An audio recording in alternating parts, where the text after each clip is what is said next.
ইচ্ছে ছিল আমি যখন টিএমসিতে জয়েন করেছিলাম তখন সবাই জানেন যে আমি একটাই কথা বলেছিলাম, আমি কাজ করতে চাই, আমি মানুষের জন্য কাজ করতে চাই, বাংলার জন্য কাজ করতে চাই এবং কাজের জন্যই এসেছি, আমি রাজনীতি করতে আসিনি।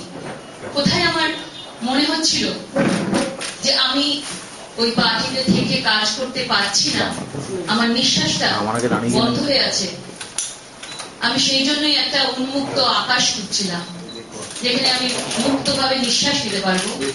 এবং আমার মনে হয়েছে যে আমার আদর্শ, আমার নীতিবোধ, আমার পরিবার আমাকে যেটা শিখিয়েছে ছোট থেকে, আমার বাবা মা, আমার পরিবারের সবাই, আমার বন্ধু বান্ধব যারা আছে, সেই আদর্শের সঙ্গে কখনো আমি নিজেকে মানে যেসব ঘটনা, যেসব নীতির বিরুদ্ধে যে কথাগুলো, যে জিনিস চলছিল সেগুলোকে আমি এক করতে দিয়ে করতে হয়, মন থেকে করতে হয়।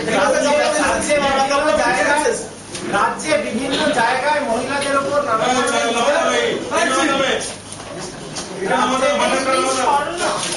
রাজ্যে বিভিন্ন জায়গায় নারী নির্যাতনের ঘটনা ঘটছে, তাতে রাজ্য মহিলা নির্বাচন কমিশনের যা ভূমিকা, রাজ্য মহিলা কমিশনের যা ভূমিকা, তাতে কি আপনার মনে হয়েছে যে আপনি তাতে যা করতে চাইছেন, যা করা উচিত সেটা আপনি করতে পারছিলেন না?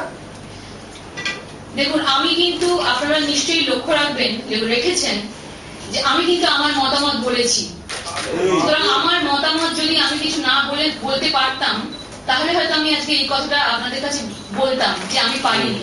কিন্তু আপনারা সবসময় দেখে এসছেন আমার নীতি, আমার আদর্শ যা বলেছে আমি সেই কথা বলেছি মহিলা কমিশনের তরফ থেকে।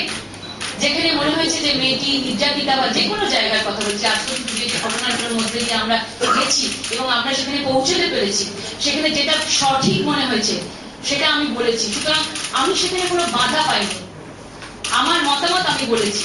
কিন্তু এই মহিলা কমিশনটা ছাড়া আমার মনের ইচ্ছে, তৃণমূল কংগ্রেসের সুপ্রিমোর সঙ্গে আপনার ঘনিষ্ঠতা ছিল সুবিদিত, সেই ঘনিষ্ঠতা কি থাকবে আগামী দিনে? সেটা ভবিষ্যতে বলবে, আমার মনে হয় দেখা যাবে। আপনি কি চান? আমি কিছু চাই না, আমার মনে হয় না যে উনি সেরকম ভাবে আমাকে মানে ভাববেনই না হয়তো যে আমি ওনার কাছে থাকার মতো একজন মানুষ, হয়তো ভাববেন না। আর যখন দলে নেই, যখন মহিলা কমিশনে নেই, তখন নিশ্চয়ই আমি ওনার থেকে অনেক দূরে।